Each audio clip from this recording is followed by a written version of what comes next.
Good. Thanks. Now we're recording. So again, hi everybody. Thanks for being here. So, we're happy you're here. So I'll be quick. So my name is Mike Cardus.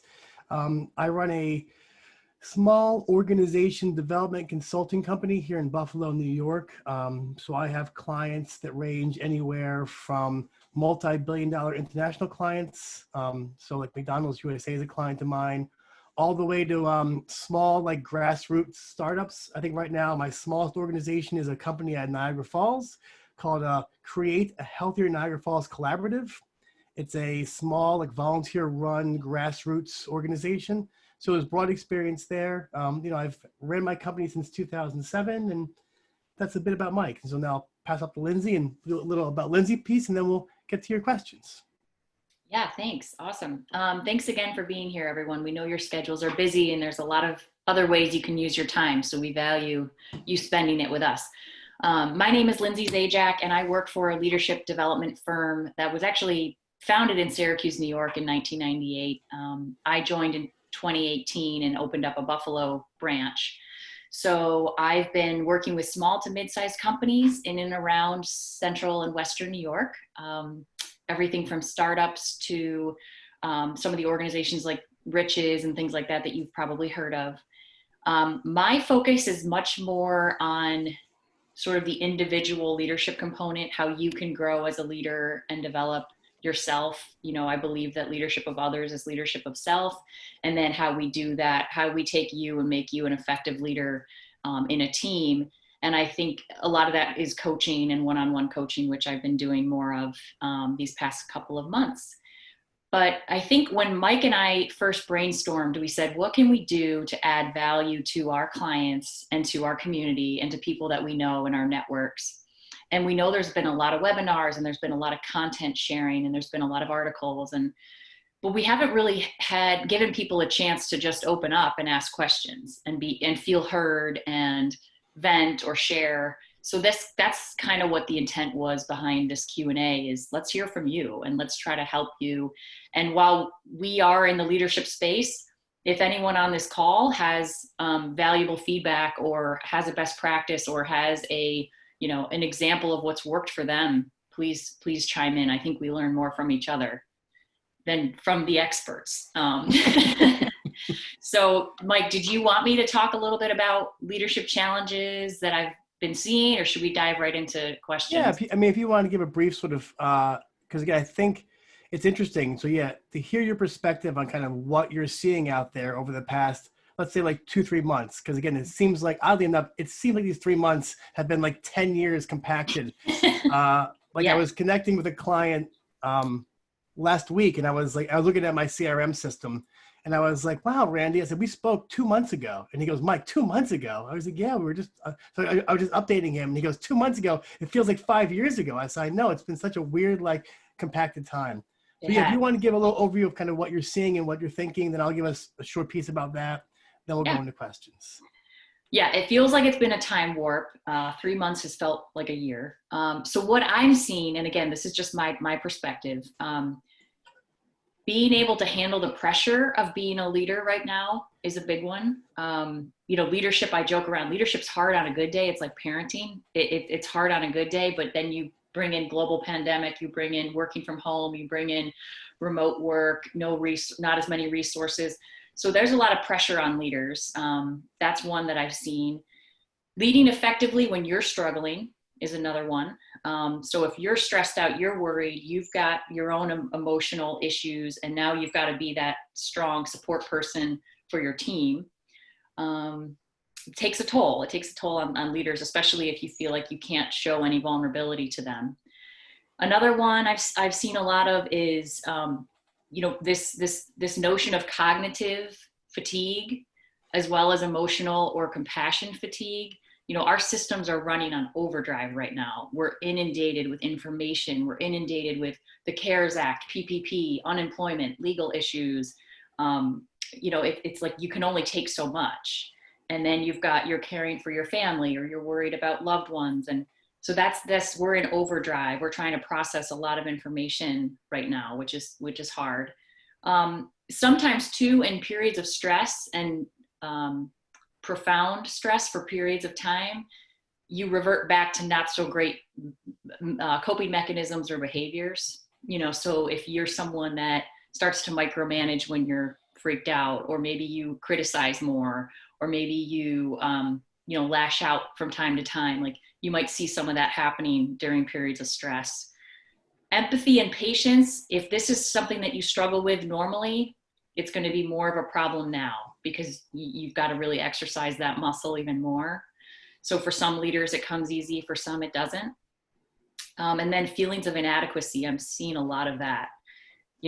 People don't like ambiguity and uncertainty and the unknown. We don't really thrive in that environment. So a lot of leaders have said things like, I don't have the answers. I don't know what I'm doing. I don't know where to go. I feel like I'm not helping my team as much as I could.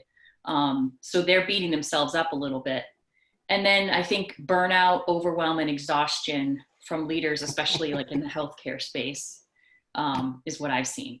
So I know it's all kind of negative, but I just wanted to put out the reality. I was going to say, wow, thanks, Lindsay. I know. But on the positive note, I'll end with a positive. On a positive, I have seen a lot of people step up right now. I've seen a lot of people do more than they thought they were able to do, be more innovative, be more creative, flex their resilience muscles, adapt, implement changes on the fly. We are seeing a lot of that as well.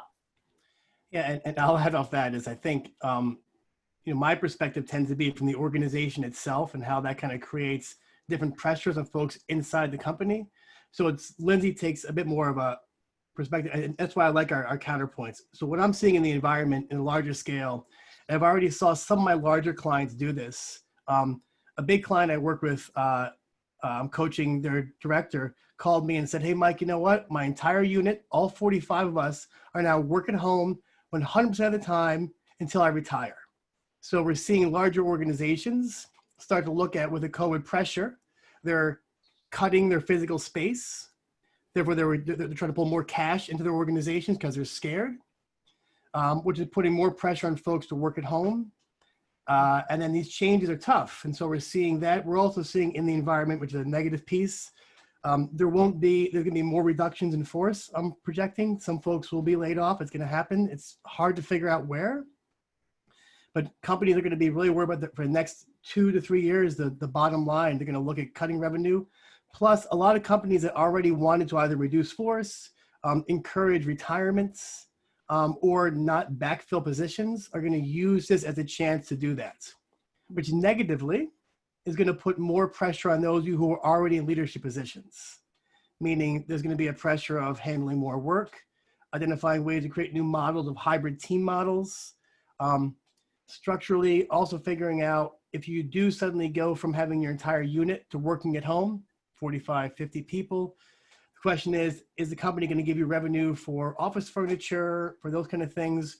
We've seen some larger companies, they are creating budget for that. I mean, these are multi-billion-dollar organizations. They're telling employees, you're now working at home, here's $2,000 per year towards work at home furniture and chairs and that kind of stuff. So what I'm framing, I think, is this. And the one thing we've seen too in the leadership literature, which I think is also tough in the leadership time, is that right now what we're seeing in leadership, it's shifted from, there was a view on transformational leadership. So the individual themselves making other folks kind of transform and be better. So think about your Stephen Covey stuff, your Collins Good to Great work, all those, even your Senge sort of systems leadership stuff was a big part of like the 90s in leadership processes. And now it's shifting. So with organizations and with COVID now, we're seeing leadership become more distributed. So think about like your work on like network leadership, ideas of like creating leadership nodes or having leadership distributed amongst multiple individuals inside an organization, shifting it. And this falls back to a large societal piece in my mind. I was talking with a friend of mine recently, and he was saying with the racial tensions and stuff that are currently going on, he was saying, where's our Martin Luther King? Where's our single spokesperson for the organization? My response is, that's not the time we're currently in. Right now, we are in a distributed leadership function where every individual has access to internet, to be a leader, to have a YouTube channel, to have a Facebook channel, to be a voice inside the organizations. And there's good and bad parts inside of that, but as leadership and leaders inside organizations, one thing we're pushing in this ambiguity piece is to say, can we distribute the functions amongst the organizations and have multiple leadership channels to create these nodes or crews where we have multiple voices feeding it? And so I think with the pandemic, we're seeing some changes. And so I think a lot of you guys are feeling those things. My spiel. No, thanks. Yeah. All right. So here's what I'm going to do. I guess the first thing is this. Let's open up the questions. So does anybody have a question they want to ask us? You can unmute, type in the chat box, whatever you want to do.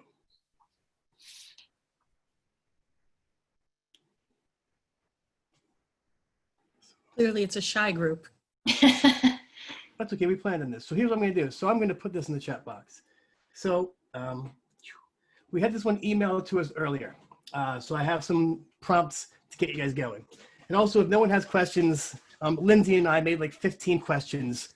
Some are really tough. So we prepared. Lindsay, how about I read this one out and then you take the first sort of swing at it, okay? Okay. All right. As a young manager / leader in a fast-paced / growing company, there are many, are there any books you'd recommend reading that focus on building highly successful teams that are committed, proactive, and equipped to solve problems and make decisions? Is a book question. Yeah. So this was a good one. And it did kind of bring up for me that I guess I don't have as many books on teamwork as I thought. But the first one that jumped out was The 5 Dysfunctions of a Team. That's by Patrick Lencioni. He also wrote Overcoming the 5 Dysfunctions of a Team.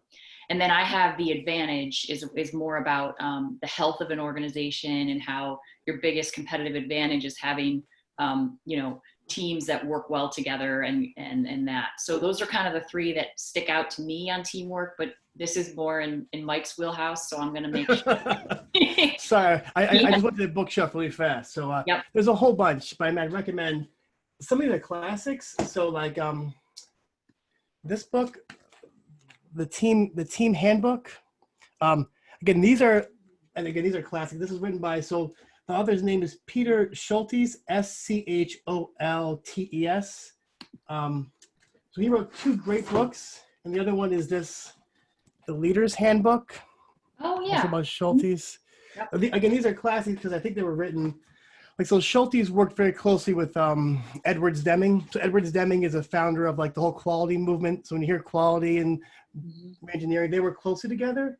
And Scholtes made these 2 great handbooks. So Leaders Handbook has a lot of great like templates, a lot of great like questions to ask. When I was a young manager inside the Department of Environmental Conservation and also inside Clemson University, I used these 2 books as like my go-to all the time. When I had to have like a team meeting, when I had to kind of create communication structures, when I had to develop project charts and project plans, these were like my go-to like Bibles for stuff.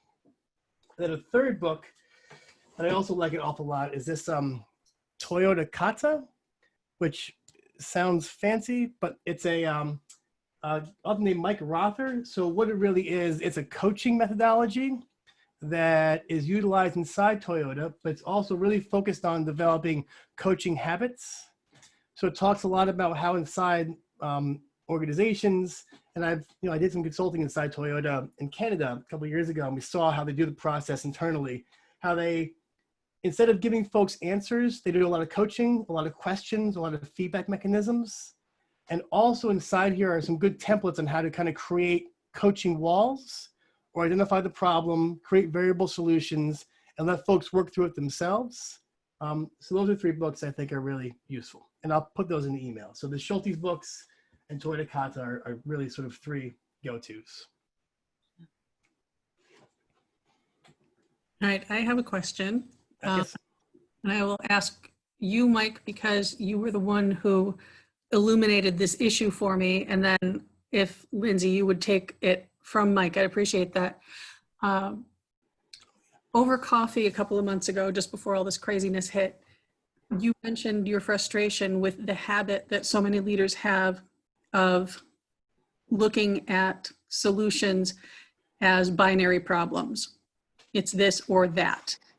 And that it's very assumptive. And since you said that, and it really struck me like a lightning bolt, I have been noticing this substantially with my clients. And my client list right now has several large enterprise businesses on it, which I know is your comfort zone, but it also has some smaller companies. With the smaller companies, it's a little easier for me anyway to introduce the idea that there's at least a third option, if not lots of lateral options. How do you take the role of leader and say, hey, we can make this bigger and consider more? You know, can you expand on that concept? Because it's amazing how often that happens. Yeah, it's a tough one. So typically, it's a lot of sort of them framing where they are in the environment and what they're looking to do.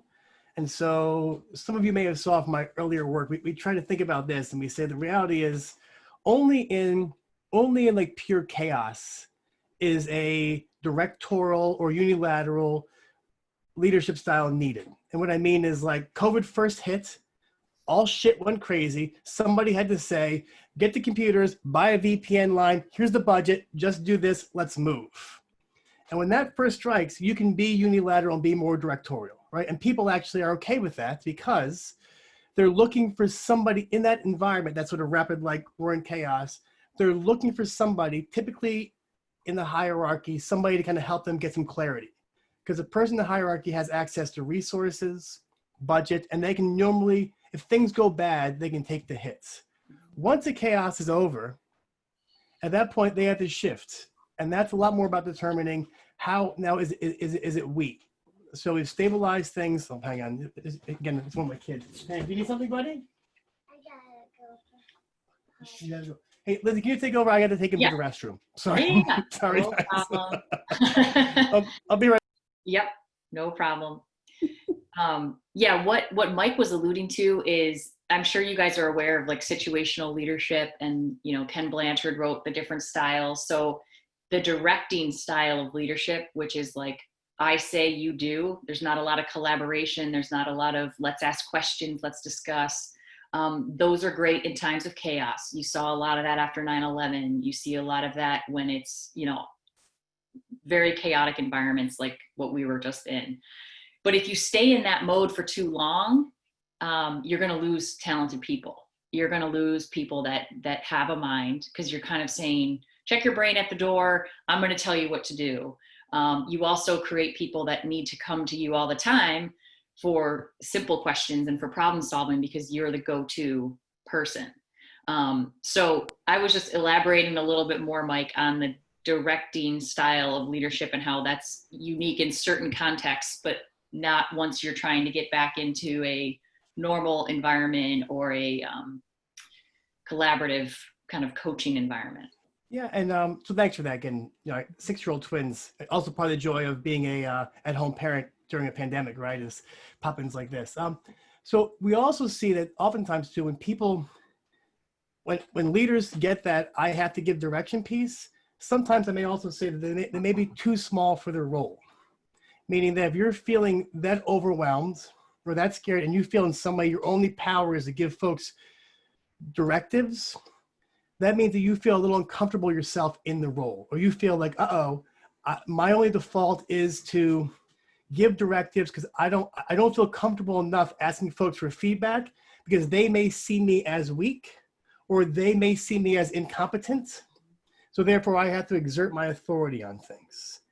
We see that from the research on what we call complexity information processing, which is a fancy way to say how much weight can a person handle in their role. If you're big enough for the position, you have no problem saying, that sounds really tough.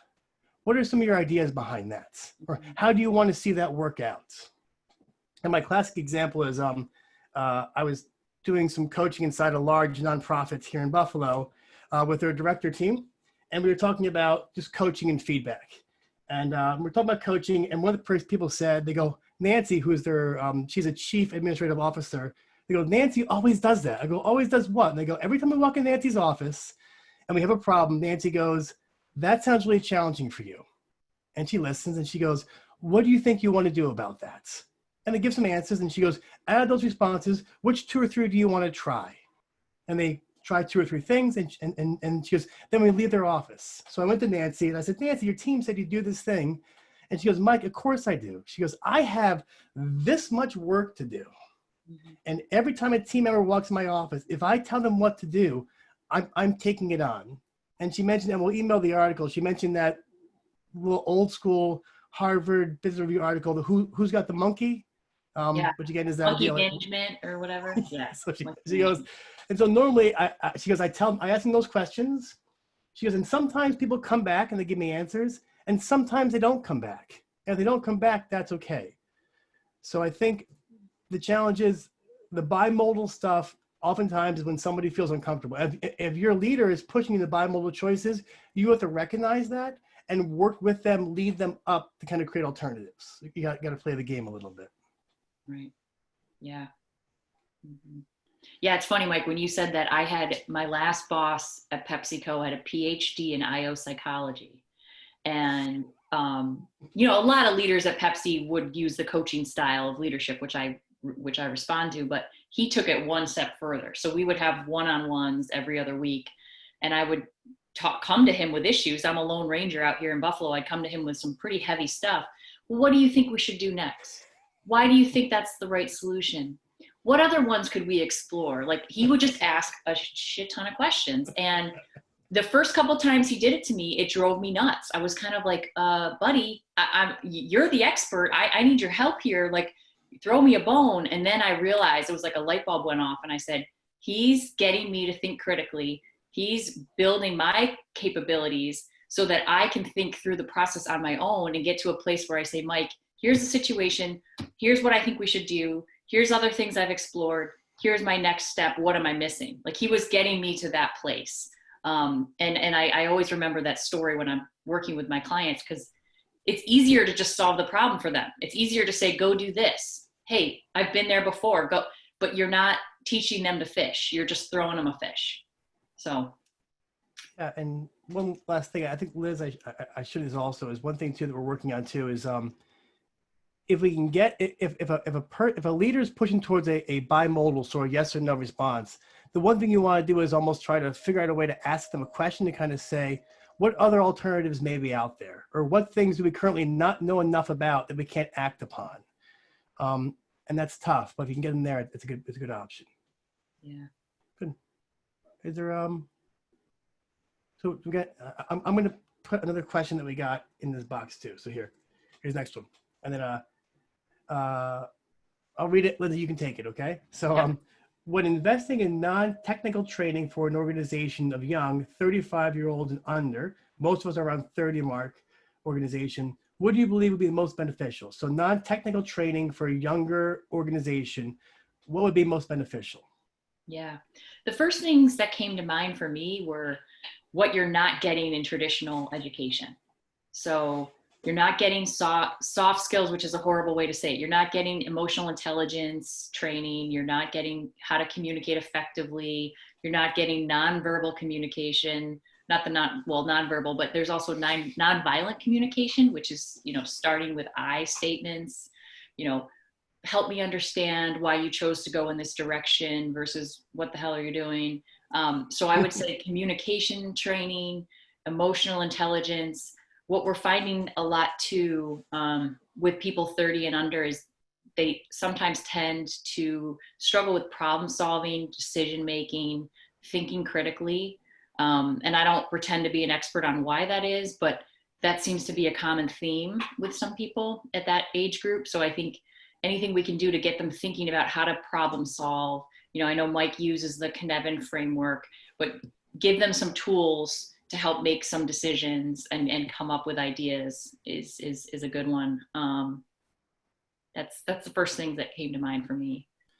Yeah, and it's interesting. So I've been working with some of the younger startup groups and younger. It's funny to say that. So I'm 43 myself, and in my mind I'm still a younger consultant, which is true. I get it, but so when I'm working with these startups and they are, let's say, like 35 or 30 and younger, the amazing thing is this, and this is the hard part, and I think this falls back into creating sort of culture and being sure your culture is diverse, is that when you are a young leader like that, if you're given a large bunch of venture capital in a startup group, a lot of times you're learning how to be a leader and how to lead staff while at the same time trying to create social connections and friendships. So when you think about people who are right out of college, and I'm going to sort of be a little male negative here, but typically we see these startup cultures become very fast for frat boy, bro-like cultures, right? Where women are seen as objects. It gets very negative fast, only because you're dealing with a bunch of 20 to 30 something year olds who that's their perspective sort of leadership in the process. And it's much easier to create strong friendships and connections, boys, than it is to create a diverse work group of folks who don't agree with you. Diversity, feedback, challenges. And so this is my pushback against viewing Silicon Valley and startup culture as the solution to human-based problems. Currently, what we're seeing, this is me going a bit of a tangent, and I don't like this idea. Currently, we have a belief that because you are a Facebook founder or you're Bill Gates or you're Bezos, that you know how to run the economy in the world better than politicians do or folks from different environments. Maybe not, maybe so. But we have to be thoughtful that inside Amazon, for example, it's a very aggressive culture. It's a very aggressive culture of productivity. And just because somebody was successful in a tech environment does not translate or mean they can solve human issue problems. It's the same part where I got a little upset and got a bit of a tirade about this when we saw in New York State, Mayor Cuomo pulling the Gates Foundation in to help us reimagine schools. Reality is, we have teachers and we have educators, we have folks who have spent their years, their lives developing these systems to work in schools. And as a consultant or as an expert, when you walk in and tell folks who are doing the job how to do it better, it's not accepted. And so I'm going a bit of a tangent here, but I think with the 30-year-old leadership piece, the response is you need to be thoughtful about that. And the soft skill training comes from the interaction of trying to find those who are not like you. So the best way to do that is to find a mentor, to consistently ensure that there's channels for folks to push back in the organization. And the non-technical stuff, I think Lindsay made a good point too, is that innovation happens in non-technical ways. It happens from abstraction. So innovation happens when you're being pulled into ways that are not your normal process. So I think with the answer to the question quickly is they have to literally make an effort to find those who are not like them and to learn with them. That was a tangent about political science there, but I am concerned, and we're seeing it now, especially in COVID, that we're going to technocrats, which are, these are brilliant men and women. I'm not bashing their skill sets, but the same thing to say, just because you ran a successful startup company does not mean you can be a high school principal. It's a much different skill set. So we have to be thoughtful about that as a society. Hey, Yeah. Mike, I'm sorry, Lindsay. Go ahead. No. This is Steve Keener. I'm with Arranged Marketing. That was my question, so I appreciate you answering. Oh, no, that. awesome. Thank you. Now, a lot of the things that you mentioned are items that I'm trying to focus on in terms of like the soft skills. So that's something I'm really trying to focus on in interviewing, and really finding people who are, emotionally intelligent, so that, we can have a nice cohesion with our team.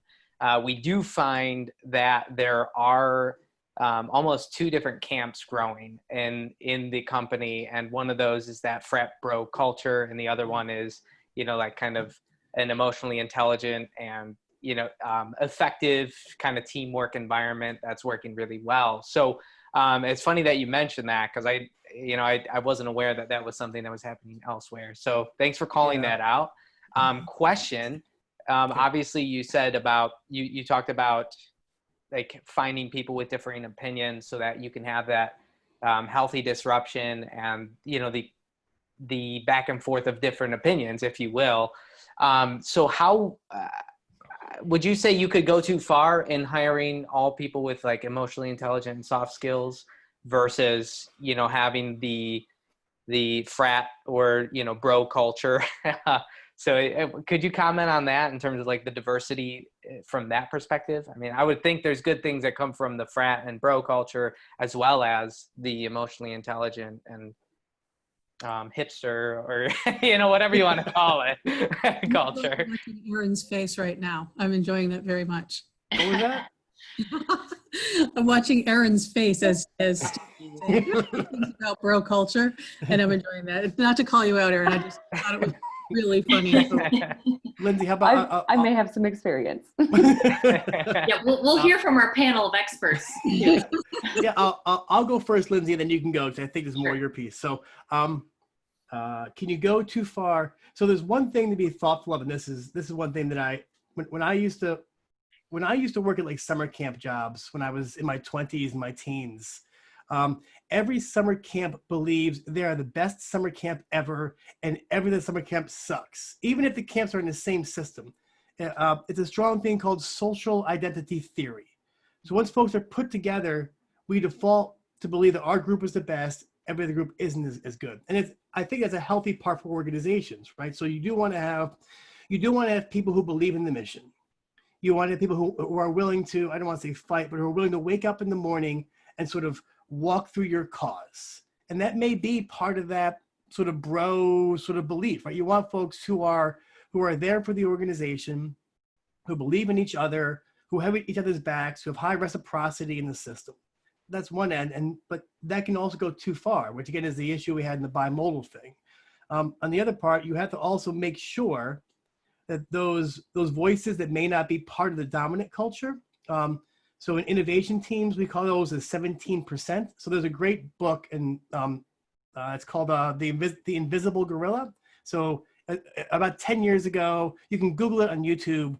Google gorilla playing basketball, and you'll see it's like a video, and people are throwing this basketball around, and the video says, count how many times the people in the white shirts pass the basketball.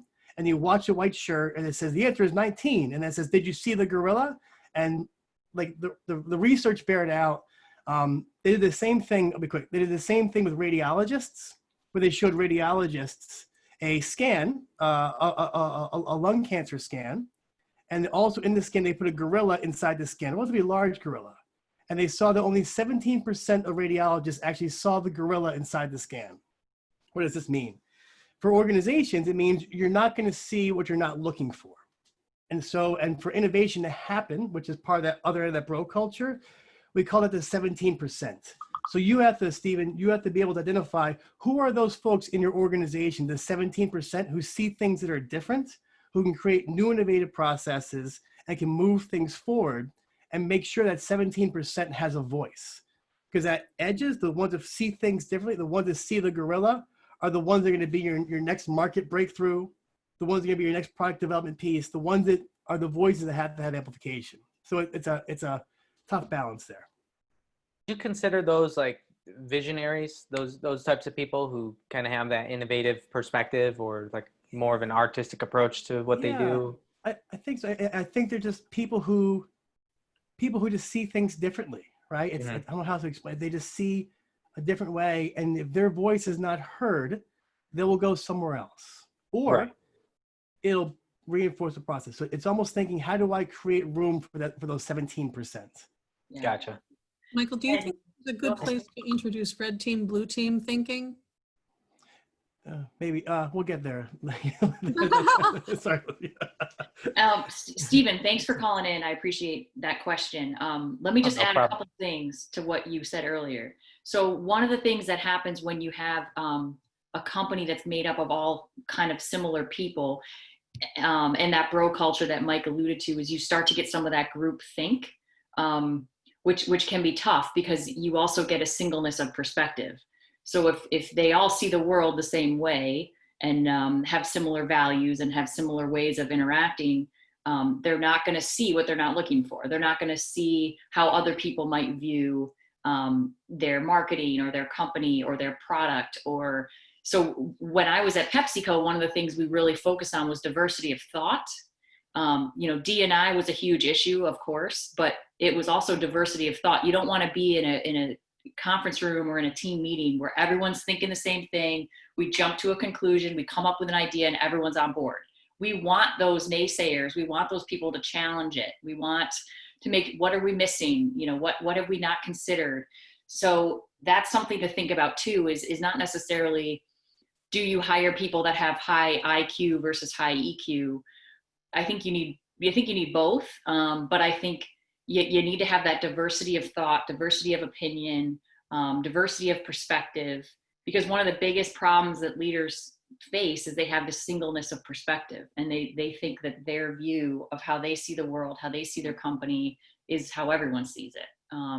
So I don't know if that answered some of your questions. The other thing I would add is, having spent 15 years in HR, the biggest problems we would run into with teams not working together well, someone having to get fired or having to be on a performance improvement plan, the issues that happen at work are usually a lack of EQ, a lack of ability to get along with others, a lack of ability to resolve conflict effectively, a lack of ability to include people in decisions, communicate well. It's very rarely like, oh, this person's not smart enough to code properly. This person's not, you can teach a lot of the technical, and I'm not trying to diminish the technical skills, but it's a lot harder to teach someone to not be a jerk, you know? So I would look for both. I would look for both. Mike's making a funny face. So now I'm just laughing at the. You can edit the recording. No, it's tough. And I think this is where I think leadership can kind of come in to be able to kind of create the environment and the understanding of how those voices are heard. So if you have, I mean, I think there's some great books too, but saying, you know, if you have a brilliant jerk on your team and he or she is being a brilliant jerk and it's hurting the entire team, normally we'll tell the manager, you have to get rid of this person because this person is pulling the rest of the team down. And what they tell me, and I hear it from a lot of folks, is great, I get rid of the brilliant jerk, Mike, but he does a lot of work. Who's going to fill the gap? And Lindsay and I have talked about this, and I've seen it almost all the time. Once you move that brilliant jerk out, there's 5 or 6 people who are just dying to rise up, who almost every time rise up and fill the gap. And you're afraid, as a leader, you're afraid, oh, well, if I leave, the no asshole rule, the Bob Sutton work. And so it's thinking about inside your organization, how do I create an environment where people's voices are heard, and we're able to kind of have a discussion about this, and we allow that.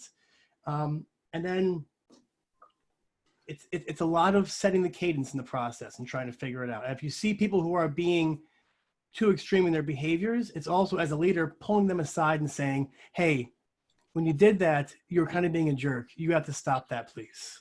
And being okay having those conversations. Mm-hmm. That's one thing that I think Lindsay can maybe talk more about this in a second.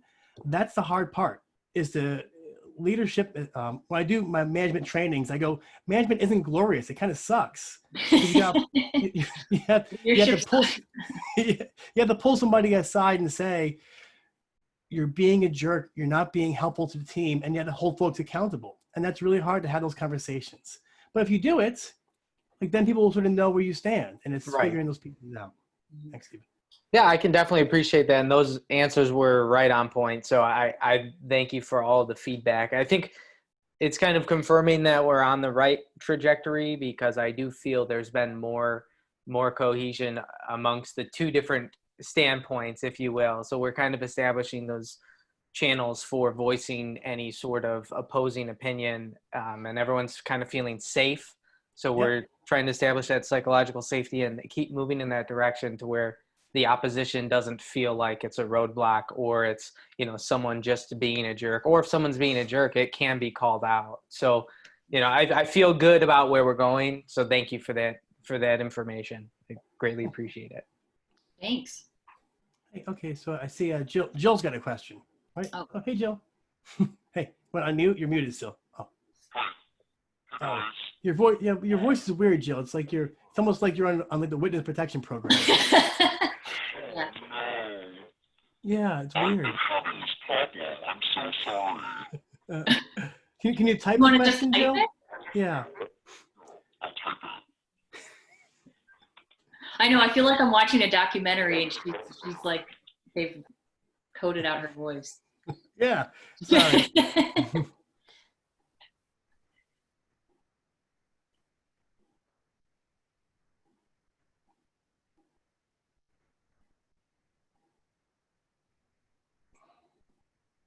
And while Jill's typing that, I'll come back to one part too, which I think is also part of leadership. And it's also creating those discussions that you have with people. So number one, with the piece of those, the 17%, it's ensuring there's a way to kind of get their voices heard. So in organizations right now, we're doing a lot of like employee experience feedback. And we're also finding ways to kind of capture and look for trends. So it's consistently doing that. And so here's Jill's question. Okay, good. Jill says, my bosses want productivity. My people are not as productive as we want. How do I balance that? Yeah. Lindsay? Do you want me to take that? Okay. Yes. So I have kind of a knee-jerk reaction when I see questions about productivity or managers being like, how do I get more productivity out of my employees right now? Because I think we're not in a normal environment by any means, right? So you can't ignore the elephant in the living room. You can't ignore that, sorry, there's people doing stuff outside. We're in a global pandemic. People are working from home. They're taking care of loved ones. They're taking care of kids. You know, for a while they were being teachers. I think if your only onus is on how productive are my people, you're missing the bigger picture. I think I would be more concerned with what's going on in their lives. How can I help them? How can I reallocate resources? How can I reprioritize? Maybe we had 20 priorities pre-COVID, but you know what? Only 10 of those or 5 of those are really going to move the needle. Let's all focus on those 5 versus, you know, beating my team up for the remaining 10 that aren't going to get covered right now. So it's not a normal time. I think we have to reallocate our expectations right now. We have to be empathetic. We have to know that people are juggling a lot of balls. They don't have all their usual resources.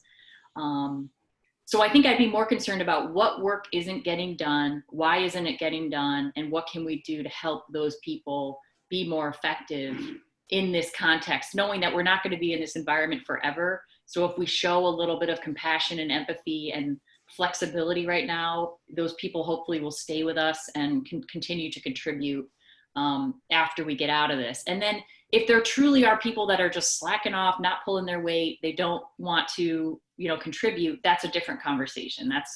That's more of a, is it skill, will, or knowledge, and how do we sort of performance manage them through that process?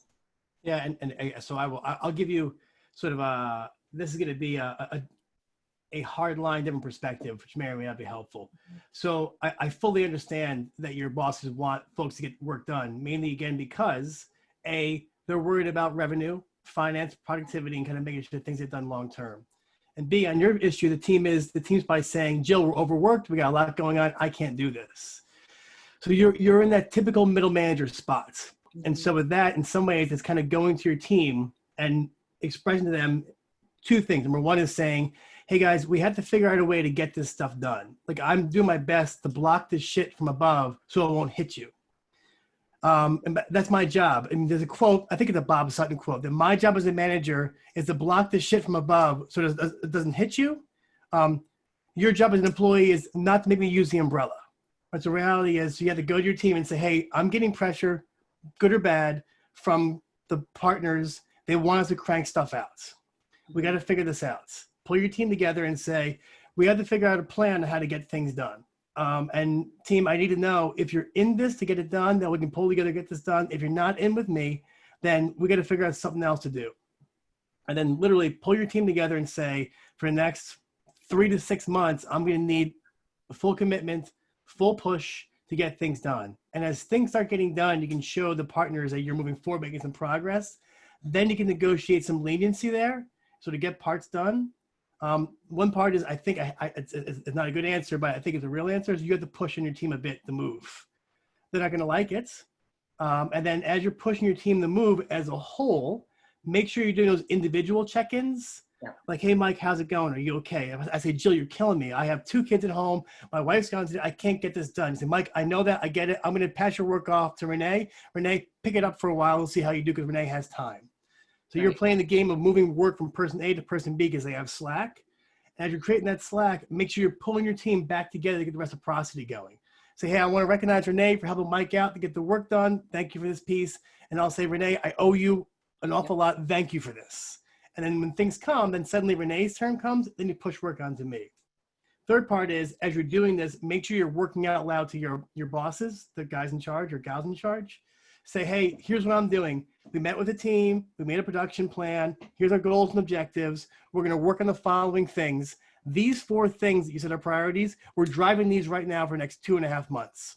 These other 3 things we just can't get to right now, but we're going to do all we can to get there.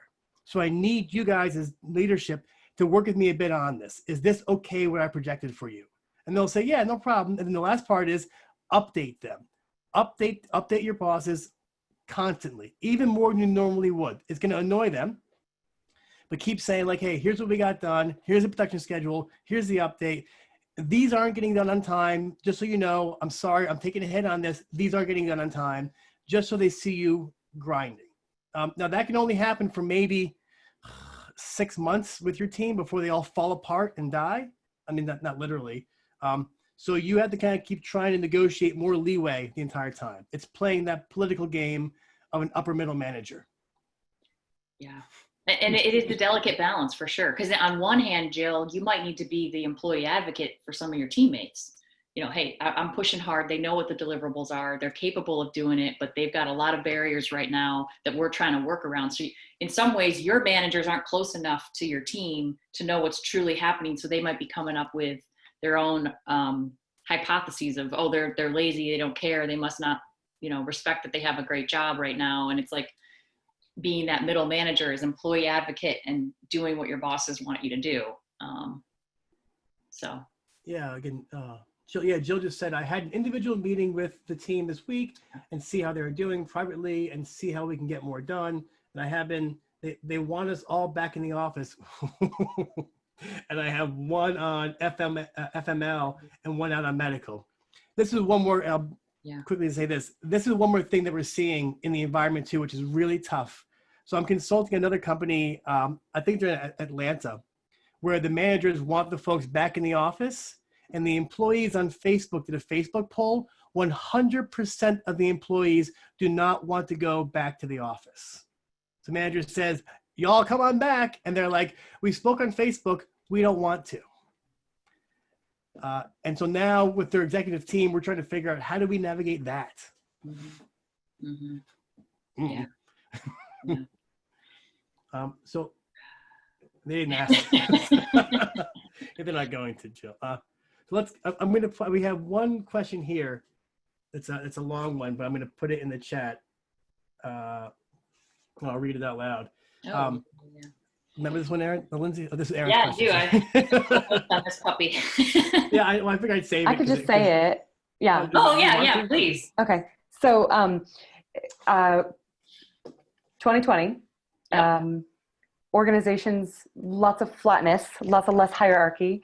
And right now I see a trend, not just in my organization, but it's a blaring target right now in my organization around career pathing and employees feeling like they are stuck. They don't have, their career path isn't clear. And I see in the vast workforce, this being a trend, especially around people wanting to more quickly develop skills and how we better, I guess, recognize or celebrate skill development and upskilling as opposed to promotions and those titles and the things that were a little bit easier to establish 10 years ago. Yeah, no, I love the question. It's complicated, but I'm going to try to tackle it a little bit. One of the things I think I like that I got out of your question was that you kind of have to own your career, which I 100% agree with. So maybe in the traditional landscape of more hierarchical structures, it was you work hard, you do your job, someone taps you on the shoulder and promotes you. That's not the case anymore. So you do have to own your career. And that doesn't mean that you go in after 6 months and say, I want a promotion. You go in saying, what critical skills can I continue to build? What experiences, what projects can I own? What exposure can I gain? What kind of conversations can I have with my manager or my mentors to tell them where I want to be someday? Or a lot of people don't know exactly what they want to do, but they know what they're interested in. So having those conversations can help your manager then say, oh, like this happened for me at Pepsi. I was an HR manager. Lindsay, what are your interests? Well, it's not labor negotiations. It's not compensation, but you know what? Learning and development, that's something I really love. Okay, you're going to lead this project to go do this. And 3 times a year, you're going to train new supervisors. So my manager made that happen. It wasn't more money. It wasn't a promotion, but it's exposure to something that I care about, that I'm passionate about, and I'm building critical competencies that I can then either use in that organization or take with me. So I think if people feel valued, they feel heard, they feel like the company or their manager is trying to invest in them, and give them resources or tools to be better, even if they can't give them a promotion right away, or a job change, it's of value to them to stick around. Now, there's other creative ways. If you're in a flatter organization, maybe you don't go up the ladder, up and down, but you laterally you shift. So maybe you're in marketing and you go to sales, or you're in sales and you go to ops, and you sort of rotate throughout the organization. That's one idea. And then there is such a thing as Enroll Promotions, which we used to do a lot. So if your role has changed, you have more people, you have more responsibility, maybe the scope of your job has changed enough to validate a slight promotion, that's fine too. Stretch assignments. I mean, there's a lot of different ways, but I think having those conversations with your employees to know what they care about is step one. I remember people having that conversation with me, and it made me feel like $1 million. So hope that helped. Yeah, thank you. I'm going to sort of take a tough perspective. So I can't empathize, but I can only assume that it's tough. So, being as women are coming up in organizations against younger men, oftentimes the things are more challenging, right? So again, you're up against a bunch of maybe 20 to 40 something year olds who maybe don't mind picking up and traveling, or can take a harder assignment, or maybe because they're not pregnant or taking care of kids, can choose to do things and kind of be the go-to person for the organization. Absolutely. Which is kind of unfair, and it stacks things in a negative way. But we see that's how organizations function, good or bad, is how things are. And as you're emerging as a leader, we say that there's a big difference between emerging and making it. So as you're emerging as a leader, you have to take those tough assignments. You have to work out loud. You have to brag about how good you are. Whether you like it or not, I'm just saying the way the environment currently is, you have to take the tough assignments. You got to travel. You got to say yes. You got to put the time in, because you're trying to get recognized. Also, one thing to be thoughtful of is find somebody senior in the organization who you can buddy up to, who can be a mentor and a voice for you when things open up. That's what we find in organizations. Typically, younger men are really good at doing, only because they find a senior male in the organization who went to the same university or who looks like them, and they see themselves in that younger employee. Hey, Ken, you were just like me when I started. And suddenly it creates this process. Because if you have somebody in seniority, Carlisle's nodding her head, I'm sorry. But you have somebody in seniority who is fighting for you at that executive table, they can say, hey, you know what? Ken's a good kid. Let's promote him on up. And that creates a structure process. So one thing to be thoughtful of if you're trying to career track is work on developing your skills. Try to find somebody senior in the organization who you can use as a mentor, or sees you as somebody who is like them. That will give you voice and advocacy. Also, be sure to work out loud. And I mean, make sure folks know what you're doing. Share projects, share the work you're doing. Make sure that people hear about this. Also, if you can, find other folks in the organization who can also speak about what you're doing to other people. You have to create that echo chamber around you of what's kind of going on. Part of it, unfortunately, is sort of the political parts that organizations create for promotion. A lot of my work in org design is trying to fight that process, but it is. So I think in career tracking, that's something to be thoughtful of, is working out loud, making sure you're updating pieces. Also, when I was doing work inside a large banking system, and we had turnover of staff that were 35 and younger, one of the mandates we put in place quickly was to increase the number of high-profile projects that were being led by staff that were 35 and younger. So when I first went in, like 2% of projects were being led by staff that were younger. After 2 years, now it's like 74% of projects are led. These are high-profile projects. The project manager is 35 or younger. And we did that only because then people started to see folks like them, and that helped retention of younger staff. And the third part really is, and you know this, is consistently get new skills, because wherever you go, the skills are yours. And unfortunately, we do see that generally when women reach a certain age, 40 or 50 plus or minus, a lot of them choose to leave the workforce and become independent consultants or other kind of pieces, only because systemically it's a weird game they got to play in the organizations. I don't think I like it, but just it's a structural piece that we're working against. And we're seeing things change organizationally, just being thoughtful about that. Does that make sense? Yeah, and I call that a sponsor, what you just defined as someone, not a mentor, because you have mentors and you have sponsors, and I think a sponsor is Ken, your example. And I can take what you said. I was shifting this more for like, as a leader, how do I help my team do this? And so I can shift all of what you just said basically as a leader to help influence. So thank you. Yeah, and also, I mean, one thing I think is important when I'm doing workshops in organizations is literally, if you're recognizing there's disparities happening, go in the organization and find those folks you can kind of pull up with you. And there's no reason why you can't do that. Yeah. Yeah. Thank you. It's funny, Mike, that you said the 40, 50-year-old. So we had something called an L6 cliff at PepsiCo. And L6, you have levels like 4 in management, level 4 to level 11, and then you're a band 1, and that's an executive. So we hire women, especially right out of campus, into our college rotation program. We were big on hiring females, big on promoting females, but they would get to L6 and stop. But guess what? So people were like, what's going on? I don't get it. I don't understand. I'm like, oh my gosh, I get it, guys. At L6, most women are in their mid to late 20s, early 30s. They're deciding whether or not they want to get married. Maybe they have now a dual career. You know, their husband works for M&T here in Buffalo. They want to buy a house. So guess what? For them to get promoted, they got to move across the country to Plano, Texas. They're going to opt out. So like just knowing the landscape to say we have this cliff, because a lot of times that's happened. What is happening to women around that age? And, you know, it was just such a hard concept for some people to grasp. Same thing with having children. Or I remember I came back after my first baby was born, and I was at the same level of this other guy. He just got this huge promotion. His wife just had a baby. I just had a baby. I'm back at work. Ryan gets promoted. I'm like, that must be nice if I could have a baby and get this huge promotion at the same time, but I can't do both, you know? So those are just the dynamics of these organizations, but I guess it's important to know what you're working with.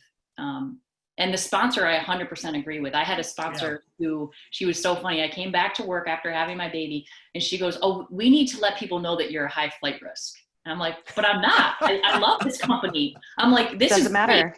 Nope. They need to know you're a flight risk. So because in the 9 box, right? In the 9 box, in the 9 box system, high flight, high potential means you get more time. Right. So if you're high potential, low flight, they let you stew for a while. They won't promote you. She goes, oh no, every time I get a chance, she goes, I'm telling people that Lindsay's a flight risk. I'm like, isn't that mess? I guess we're playing the system, but I don't know. I love it. So hey, sounds like we have a lot in common, Lindsay. Yeah.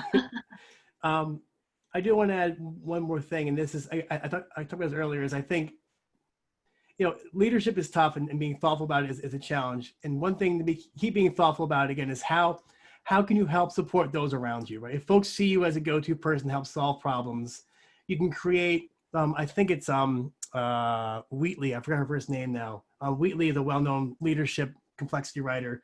She calls them creating islands of sanity. So saying if everything is crazy around you, how do you create a sufficient island of sanity around you to where you feel comfortable and sort of able to make things happen? And so I think about when I was working in companies that were kind of crazy, you know, I would try to find those 7 or 8 people who kind of made me feel comfortable and sane. And so we didn't think everything was crazy. It was a way to create a sufficient padding around us, an island of sanity to sort of say, can we make a difference here? And the small team I had, we would do great work. We'd make sure it was known, and we kept trying and trying. And sometimes it works out and folks recognize your little island or your little squad and things go well. Sometimes it goes bad, but just consistently saying, how can I find my crew or my folks around me to kind of help us feel sane inside this environment? So I guess it's like 103. Are there any sort of like last minute questions you want us to tackle? All right. So I guess let me ask you guys, I mean, was this helpful to you, not helpful? I mean, are there things we could do better next time? I have 2 whole pages of notes. So I talk fast. yeah, very helpful. Thank you. I got a lot of notes too. Thanks, guys. I Thanks. think the format was really good. The questions before kind of helped to kick it off. So, great format, great information, very helpful. Thank you. All right. Well, Lindsay, you want to say anything? I was just going to say thank you for your engagement, your participation, your questions. If this is something that you would like us to maybe do more than once, I think Mike and I would be open to that. And keep up the good work. I know it's tough out there, but I appreciate what you all are doing and how hard you're working, and just that you care enough to get better. So. Yeah, and I'm going to email, Lindsay and I will email the group probably by like tomorrow or Monday at the latest, and we'll send you some resources we talked about. You know, also, I mean, I know with Lindsay and me, feel free to reach out to us. Like we just want to help, and the core is that it's tough, and I think, we're all doing our best here, so we just want to help you guys out. Thanks, everyone. So with that, thank you guys. Thank you. Thank Bye. you. Bye. Take care.